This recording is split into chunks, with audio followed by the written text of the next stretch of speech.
E agora chegou a hora do esporte, Josiano Garofolo já está aqui.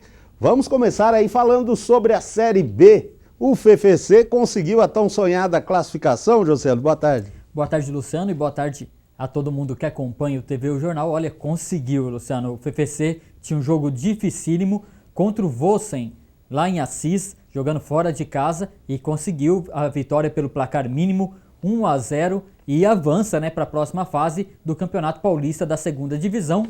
Alguns chamam de Bezinha, outros chamam de Segundona, mas o fato é que é a quarta divisão do futebol paulista, Tem a Série A, que é o Paulistão, a A2, que é a Votuporanguense vai participar, a A3, e por último tem essa divisão que a gente de Votuporanga conhece muito bem e não tem saudade não, porque é uma divisão com 40 clubes aproximadamente, muito difícil, alguns locais beira até o amadorismo, muita dificuldade mesmo, e o FFC Fernandópolis está numa luta tremenda para sair dessa divisão. Anos atrás tinha aquela rivalidade com a Votuporanguense, aqueles jogos, até no ano que a Votuporanguense conseguiu o acesso em 2012, teve jogos memoráveis no Plínio Marim, também no estádio Cláudio Rodante, só que aí o FFC ficou para trás. Então o FFC ele conseguiu com essa vitória, Luciano, a quarta colocação e se classifica no grupo 1 junto com a Cisense, com o Noroeste de Bauru, que é até treinado pelo ex-treinador da Votuporanguense, João Martins, e contra o Grêmio Prudente. O Grêmio Prudente ficou na segunda colocação, boa parte do campeonato ficou na liderança do grupo, mas no finalzinho o Noroeste, com o mesmo número de pontos, assumiu a ponta ali, e o FFC pegou essa quarta vaga do grupo e foi um sofrimento. O Vossen estava com um ponto à frente do FFC, Luciano, e aí o time de Fernandópolis foi até Assis, jogou fora de casa e conseguiu fazer esse 1-0 e está em festa Fernandópolis. Josiano, mas esse jogo entre Votuporanguense e FFC, por enquanto, só se for amistoso ou talvez aí na Copa Paulista, porque o FFC tem que subir para 3, depois subir para 2, são 2 anos, a Votuporanguense já vai estar na 1. Exatamente, isso a Votuporanguense não conseguiu um acesso, que seria uma grande surpresa, uma surpresa muito boa para a Série A, Imagina se a Votuporanguense sobe mais um e fica mais difícil ainda de ter esse clássico fervo, que o pessoal fala, que é FFC e Votuporanguense, mas seria muito bom, É um jogo que tem uma rivalidade muito saudável e quando tem no mesmo campeonato Votuporanguense e Fernandópolis, é bom para os dois times, porque tem renda, o torcedor fica mais animado, Luciano?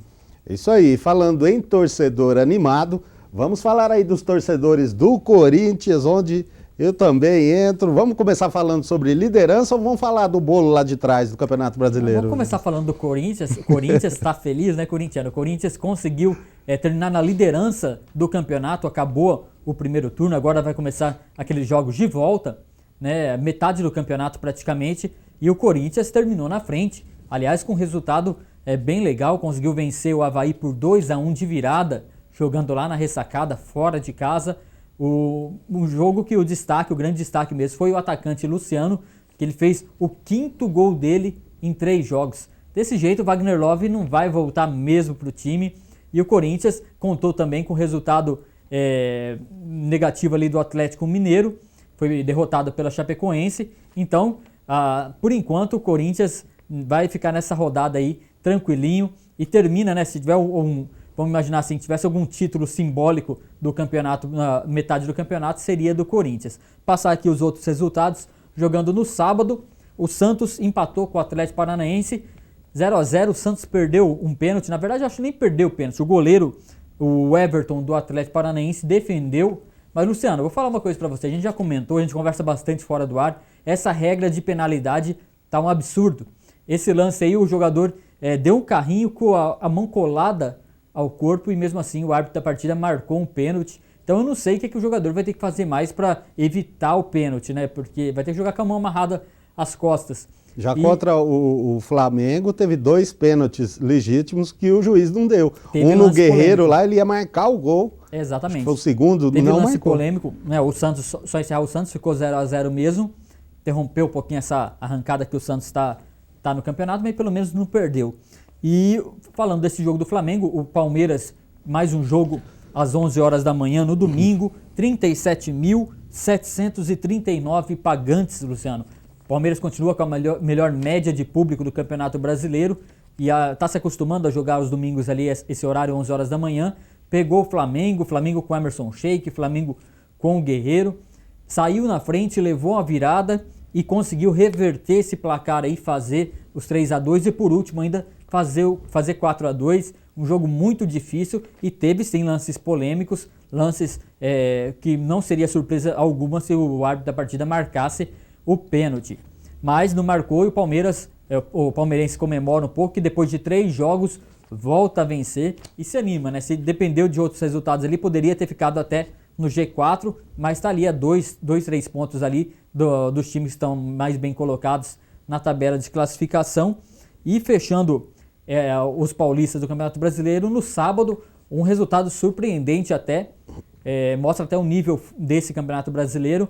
O São Paulo, no Morumbi, foi derrotado por 3-0 para o Goiás. Gol do Goiás, mais um gol do Goiás. A torcida do São Paulo ficou muito chateada e com um pouco de razão também, né? Dentro de casa, não dá para entender direito o São Paulo. O São Paulo conquista algumas vitórias muito impressionantes e de repente perde alguns jogos.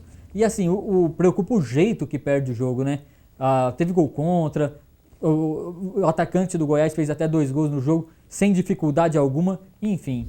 O São Paulo precisa colocar a cabeça no lugar mesmo. O treinador Osório assumiu a culpa, bateu no peito e falou, se querem culpar alguém, podem me culpar. Só que eu acho que a culpa não é dele não, viu? São Paulo, os jogadores têm que se entender muito e a torcida agora, eu acho que agora cutucou a fera, porque a torcida do São Paulo tá brava com o time. Acho que o São Paulo já passou da hora aí de uma reformulação, né? Assim como o Corinthians teve, o Santos teve, o Palmeiras, então nem se fala, né? Uhum. É isso aí, Luciano. Só passar a última notícia de esporte aqui. No final de semana teve clássico, viu, Luciano? Teve clássico aqui na região. Teve o jogo da Tabuleta contra a Parisi. Foi um dos jogos que abriram o campeonato rural, que leva o nome do José Carlos Machado Pereira, o palmeirense. E teve clássico, passar aqui rapidamente. Campeonato de time titular e aspirantes. A abertura foi no Barreiro, tradicional queima de fogos. Aliás, até mandar um abraço lá para o Rodrigo Ortiz. No aspirantes, o Barreiro perdeu de 2-0 para o time Nova União 3P Rodeio. E nos titulares, as duas equipes ficaram no empate em 1-1. No campo da Fazenda Léo Comar, nos aspirantes, os donos da casa Léo Comar, Onyx Relojaria, venceu por 1-0 a equipe de Andeara. E no titular, ficaram no empate em 1-1. E terminando essa primeira rodada aí, como eu falei, o clássico, Parisi contra a Tabuleta, o clássico lá da cidade de Parisi.